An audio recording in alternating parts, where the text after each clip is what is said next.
When my wife first asked me for a break, I didn't even understand what she meant. We had been married for 12 years, built a life together in a modest but warm home in Ohio, raised two kids, worked through hard times like partners were supposed to. She looked at me across the kitchen table one evening, her hands wrapped around a cup of coffee she wasn't drinking, and said, "I think I need some space. Just a little break." At first, I thought she meant a vacation, maybe time away with her sister or just some distance to clear her head. But the way she avoided my eyes, the way her voice cracked slightly, I knew this wasn't that kind of break. She wanted a break for me, from us, from our marriage. I remember feeling my stomach twist as if someone had reached inside and grabbed it. I wanted to shout, to demand answers, but instead, I nodded. My father always told me silence could be more powerful than anger, so I let her words hang heavy in the air. She moved out 2 weeks later under the excuse that she needed time to figure herself out. She stayed with a friend from work, at least that's what she told me, and I tried to believe it, though late at night my mind spun with darker thoughts. Every night when I tucked our kids into bed, they would ask when mommy was coming home, and every time I had to lie and say soon. I didn't even know if that was true anymore. The first month was torture. I would wake up at 2 a.m., reach over to her side of the bed and find it cold, empty. I would sit on the couch scrolling through old photos, remembering our vacations, the silly faces she used to make, the way she once looked at me like I was her whole world. It felt like someone had swapped that woman out for a stranger. One night I couldn't take it anymore and drove past the apartment she supposedly rented with her friend. What I saw gutted me. She wasn't alone. She was laughing outside with a man I had never seen before, a tall guy with slicked back hair and a nice car parked out front. She leaned against him like she used to lean against me. He kissed her forehead and she didn't even flinch. I drove home gripping the steering wheel so hard my hands cramped. The rage inside me wasn't the hot, reckless kind. It was cold, measured, like ice water flowing through my veins. That's when something in me shifted. I realized she wasn't coming back, at least not in the way I wanted. But I also realized I wasn't going to let her walk away with my dignity, my loyalty, and my silence. If she wanted her freedom, she would get it, but not the way she expected. I started paying closer attention, gathering pieces of information quietly. She left her email open once on our shared computer when she came by to see the kids, and I learned more than I ever wanted to. She wasn't just seeing this man, she was planning a life with him. Trips, dinners, secret weekends at hotels. The part that cut me the most wasn't even the betrayal itself. It was how ordinary and careless she was about it, like I was just some old furniture she'd outgrown. That was when I decided if she could so easily erase me, then I would show her I wasn't someone to be erased. I knew I couldn't afford to act impulsively because impulsive men end up looking like fools, and I refused to be one. She thought I was broken, and maybe at first I was, but heartbreak slowly became fuel. Every text she sent pretending she was busy with work, every night she ignored the kids' calls because she was out with him, every lie she wrapped in that calm, sweet tone of hers added to a fire I didn't let anyone see. Outwardly, I stayed the same father, the same man who packed lunches, drove to soccer practice, and tucked our children in with a smile. Inwardly, I was writing my own script, and she was going to play her part whether she knew it or not. The first thing I did was quietly secure my finances. For years, she had relied on me to manage our household money.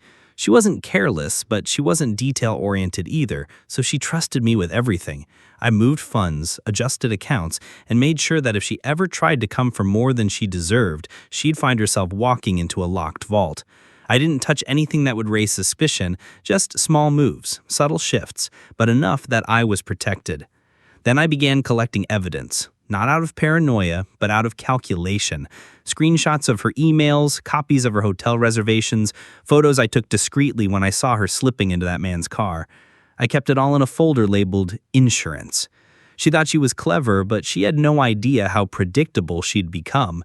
People blinded by passion make the same mistakes. They get sloppy. She left traces everywhere, and I gathered them patiently, like a hunter setting traps in the woods. The irony was that she still came by the house, sometimes acting like she cared, asking about the kids' school projects, even chatting with me like we were still friends.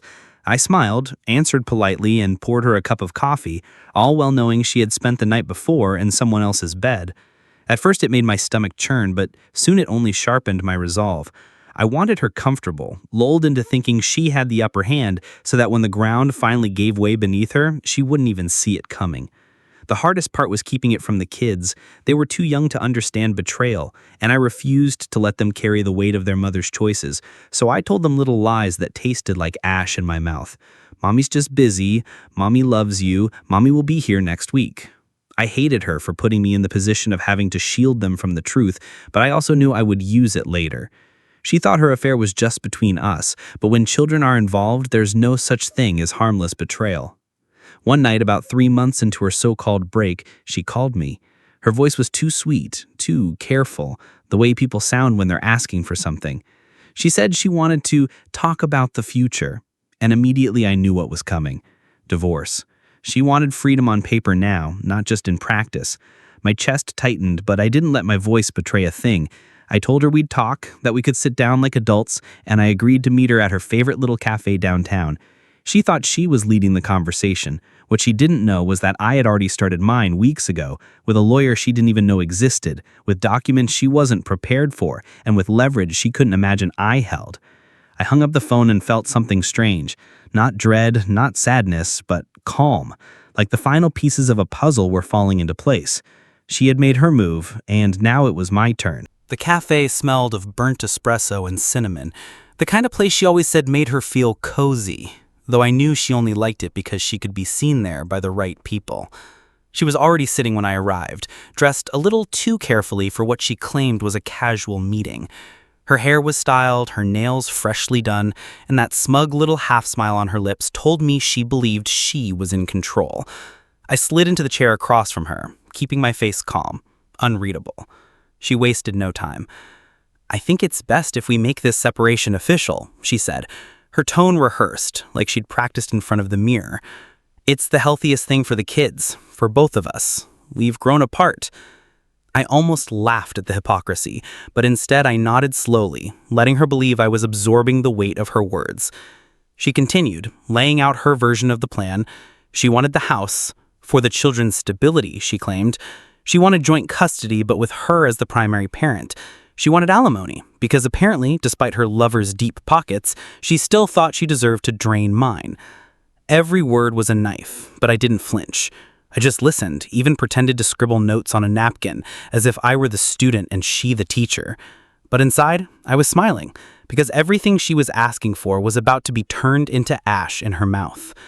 When she finished, she looked at me expectantly, waiting for outrage, for pleading, for weakness. Instead, I calmly reached into my bag and pulled out a slim folder, setting it on the table between us. "Before we talk about what you want," I said evenly, "we each should go over some things I've gathered." Her eyes flickered, just for a second, but it was enough. I opened the folder, sliding a few photographs toward her. Her slipping into his car, her hand on his thigh at a restaurant, her hotel receipts, a text thread that left nothing to imagination. Her face paled, and for the first time in months, I saw the mask crack. "This isn't necessary," she whispered, her voice tight. "We can handle this like adults." I leaned forward, my voice slow, controlled. "No, what's not necessary is you trying to gut me in court while you've been living a double life. You don't get to play the victim and the executioner." She shifted uncomfortably, looking around the cafe, suddenly aware of how exposed she was. I didn't raise my voice. I didn't need to. The power had already shifted. She tried to regroup, saying that what she did in her personal time didn't affect her rights as a mother. I cut her off with a cold smile. Courts tend to disagree. Judges don't look kindly on infidelity when it disrupts children's lives, especially when there's evidence. I tapped the folder. And I have plenty. Her silence was answer enough. I let the moment hang heavy between us before delivering the next blow. "So here's how this will go. You walk away from the house. You walk away from alimony. You get visitation rights, but I'll have primary custody. If you agree, I keep this between us. If you don't, your new boyfriend's name, your photos, your texts, they all become public record in divorce proceedings. His wife might also enjoy knowing where he spends his evenings." Her jaw clenched. Her nails dug into her coffee cup so hard I thought it might crack. Rage flickered in her eyes, but beneath it was fear. She wasn't prepared for this.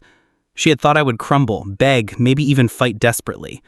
She hadn't imagined I would come armed, precise, and merciless. After a long silence, she whispered, "You're cruel."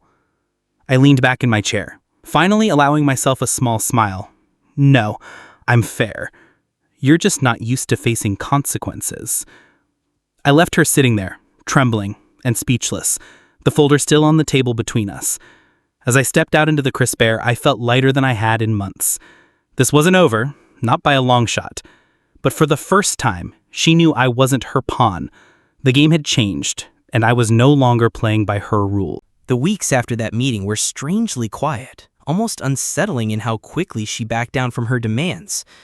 Her lawyer, who had once sent letters dripping with arrogance, suddenly grew cautious, measured, almost apologetic in tone. I could see her fingerprints all over it. She had told him to tread lightly, and it made me realize she hadn't shared the full story with him, probably too afraid of what might come to light if she did. I didn't gloat, not outwardly at least, but inside, I savored every shift in momentum. For years, she had painted herself as the responsible one, the saintly mother holding the family together while I was supposedly distant, distracted, or inadequate. Now, the facade was collapsing, and she had no one to blame but herself. But my satisfaction was never just about winning custody or protecting my finances. It was about dismantling the image she had built at my expense. That was the part she couldn't stomach, the idea that the world might see her for who she really was. One afternoon, I got a call from a mutual friend, someone who would always seem to orbit closer to her side of the social circle than mine. He hesitated before speaking, as though he was deciding whether to even make the call. "Listen," he finally said, "she's been trying to spin things. She's telling people you're threatening her, that you're trying to take the kids out of spite." I let him finish, then calmly asked, "And do you believe her?" He sighed. "I've known you both a long time. I don't think you're that guy, but you know how people talk." That conversation lit a new fire in me. She was cornered, but instead of facing her actions, she was already laying the groundwork to play the victim, to turn the narrative back in her favor. That was when I decided evidence alone wasn't enough. If she wanted to play in the court of public opinion, then I'd make sure her mask was ripped off in front of everyone who had ever believed her lies. I started quietly, selectively sharing pieces of what I had gathered. I didn't dump it all at once. I let whispers do the work. A trusted colleague of hers received a photo, forwarded anonymously. A parent from our kid's school stumbled across a screenshot. By the time the third or fourth coincidence occurred, she was scrambling to put out fires, panicked at how quickly her carefully cultivated reputation was unraveling. She called me one evening, her voice trembling with fury and desperation. "You think you're clever? You think ruining me makes you a better father?" I let her rant until she finally ran out of words, then answered calmly, "I don't need to ruin you. You did that yourself. I'm just making sure the truth isn't buried." Her silence on the other end of the line was heavy, broken only by her uneven breathing. For the first time, I heard the cracks not just in her voice, but in her confidence, in that unshakable certainty she used to carry like armor. It should have felt like victory, and in a way it did, but it also carried a strange emptiness. I wasn't the man I used to be. I had become sharper, colder, driven by the need to make her feel every ounce of betrayal I had endured. And though I justified it as protection for my children, a part of me wondered if revenge had already sunk its claws deeper than I cared to admit. The court date arrived like a storm I had both been dreading and anticipating. She walked in flanked by her attorney, looking smaller than I had ever seen her. The judge was stern, businesslike, uninterested in theatrics. Her lawyer tried to present her as the stable, nurturing mother, the one who should naturally be favored, but every word faltered against the weight of the evidence. When my attorney presented the folder, complete with dates, photos, and corroborating details, the judge's expression hardened. She shifted uncomfortably in her seat, eyes darting anywhere but at me. It wasn't explosive or cinematic. It was quiet, methodical, devastating. The kind of truth you couldn't shout down or cry away. When the ruling came, it was everything I had asked for. Primary custody, the house secured, no alimony. She was granted visitation, supervised at first, until the court was convinced she could prioritize the children's well-being over her own impulses. I watched her face as the judge spoke, saw the rage and humiliation flicker there, and for a brief second, I almost felt pity. Almost. But then I remembered the nights I had spent alone, wondering why my marriage was crumbling while she whispered lies into someone else's ear. I remembered the smugness with which she had once told me I wasn't enough. That pity evaporated. When we walked out of the courthouse, she tried one last time to wound me. "You'll regret this," she hissed, her voice low, trembling with venom. I stopped, looked her dead in the eye, and said, "No. You destroyed it the moment you chose your lies over your family. The only thing I did was stop letting you pretend otherwise." She flinched at that, like the words themselves had cut deeper than anything else I could have done. She turned away, hurrying down the steps, and for the first time, I didn't follow. I didn't try to fix it, didn't try to soften the blow. I let her carry the weight she had earned. That night, as I tucked my kids into bed, I felt something I hadn't felt in a long time. Peace. Not joy, not triumph, but a quiet certainty that I had reclaimed what mattered most. The war wasn't over. She would still fight, still claw, still try to rebuild her facade, but I had already won the only battle that truly counted. She no longer held the power, and I would never let her take it back. In the weeks after the court's decision, the house felt different, quieter but not empty, almost like it had been purged of something toxic. My kids adjusted faster than I thought they would. At first, they asked about her often, sometimes with tears, sometimes with confusion, and each time I gave them the same answer. Your mom loves you, but right now she needs to figure some things out. It wasn't the whole truth, but it was enough, and I refused to let my bitterness poison them the way she had poisoned our marriage. Over time, the questions slowed, replaced by new routines, family dinners at the kitchen table, movie nights sprawled across the couch, mornings where laughter replaced the tension that used to hover in the air. I realized then how much of their childhood had been clouded by her deceit, how much lighter life could be when I no longer had to wonder what lies were being whispered behind my back. Of course, she didn't disappear from our lives. She still had visitation, and every handoff was a test of patience. Sometimes she came with a forced smile, trying to pretend everything was normal, as if the court's ruling hadn't stripped away her armor.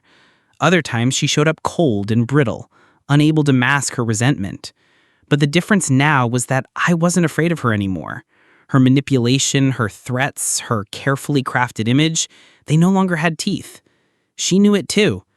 Every time she looked at me, there was a flicker in her eyes, a mixture of anger and something she would never admit, fear. Fear that the man she had once underestimated had learned to fight back. Word spread in our community faster than I expected. I hadn't needed to fuel the fire much. Once people caught wind of the truth, the rest unfolded naturally. Invitations she once received to parties, gatherings, charity events, they dried up. Her social circle shrank, leaving her with the same handful of people who either didn't know or didn't care what she had done.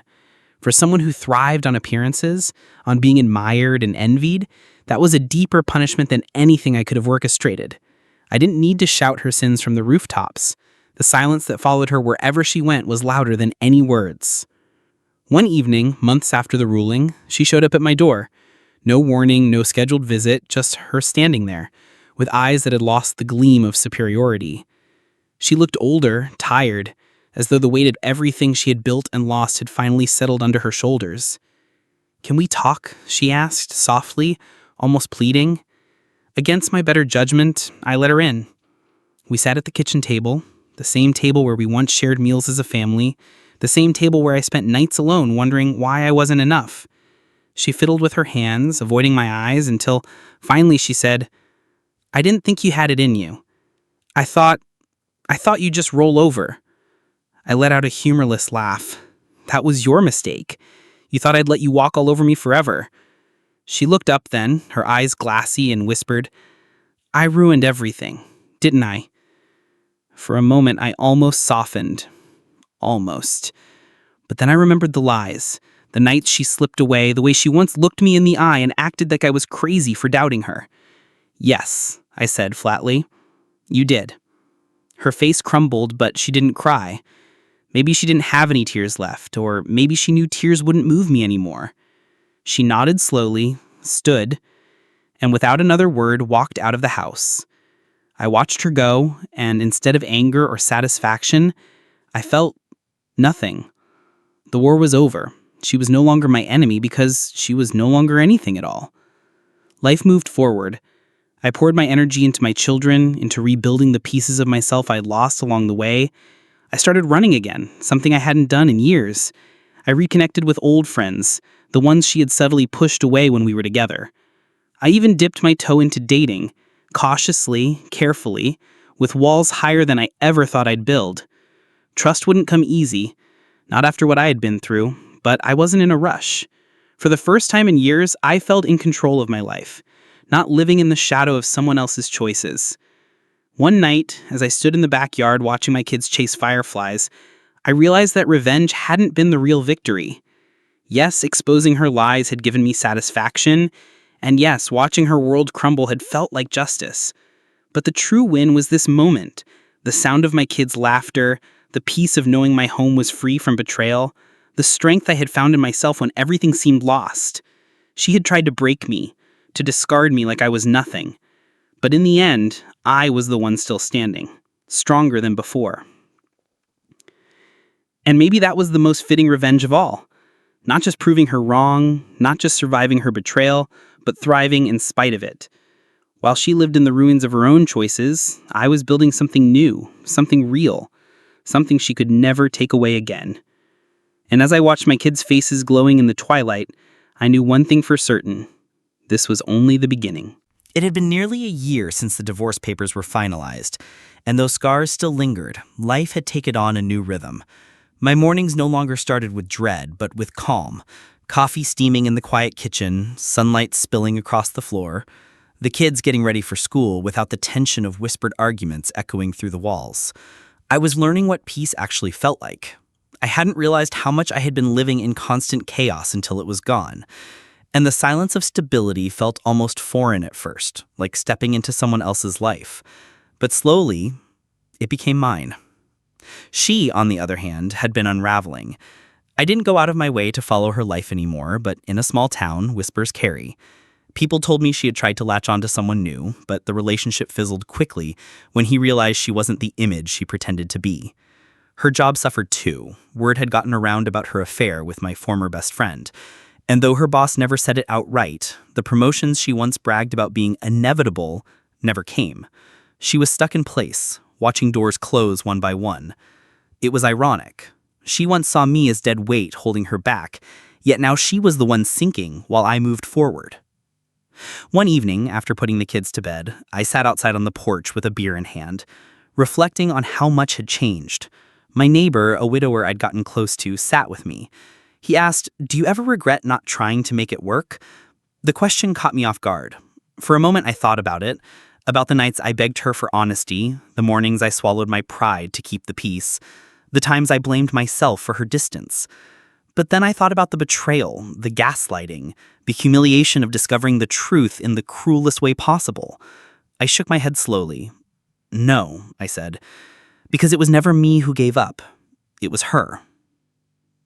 The following weekend, she showed up again, this time for her scheduled visitation with the kids. I watched from the window as she knelt down, hugging them tightly, trying to put on the face of a mother who had everything under control. But kids are smarter than adults give them credit for. They sensed the cracks in her mask, the exhaustion in her smile, the way her eyes darted around nervously. When they came back inside after their visit, my daughter said something that stuck with me. "Daddy seems sad all the time." I didn't know what to say, so I just hugged her and replied, "Sometimes people are sad because of the choices they make." Not long after, I met someone new. It wasn't planned, I wasn't looking, but she came into my life like a breath of fresh air. She was kind, steady, nothing like the storm I'd endured for years. For the first time in a long time, I didn't feel like I had to earn love through sacrifice or blind forgiveness. I felt seen, respected, valued. We took things slow, especially with the kids, but it didn't take long for them to warm up to her. They laughed with her in a way I hadn't heard in years. And when I saw the trust in their eyes, I knew I was on the right path. The contrast between my life and hers couldn't have been clearer. She had thought she could shatter me, But all she had done was free me to become a better father, a stronger man, and eventually a partner worthy of the kind of love I had always given but never received. She had lost everything by chasing illusions, while I had gained everything by holding on to what truly mattered. It was a cruel symmetry, but one I couldn't deny. Months later, at a school event, I saw her standing off to the side, alone, watching as the kids ran toward me, shouting, "Dad!" They threw their arms around me, joy radiating from their faces, and I saw the look on hers, a hollow ache, a realization that no matter what she did, she could never take that away from me. Our eyes met briefly, and for the first time, I felt no anger, no bitterness, only pity. She had destroyed herself trying to destroy me, and now she lived in the ruins of her own making. As we left that night, my daughter slipped her hand into mine and looked up at me with a smile that could melt stone. "I love you, Daddy," she said. My son chimed in, "Me too." And in that moment, I knew everything I had endured, every ounce of pain, every sleepless night, had led to this. Standing tall, surrounded by love, untouchable by the shadows of the past. Revenge hadn't been about making her suffer. It had been about surviving her cruelty and proving to myself and to everyone who doubted me that I was more than the man she tried to reduce me to. And as I walked out of that school with my children beside me and hope for the future burning brighter than ever, I realized that the best revenge wasn't destruction. It was living a life so full and strong that her memory couldn't stain it anymore.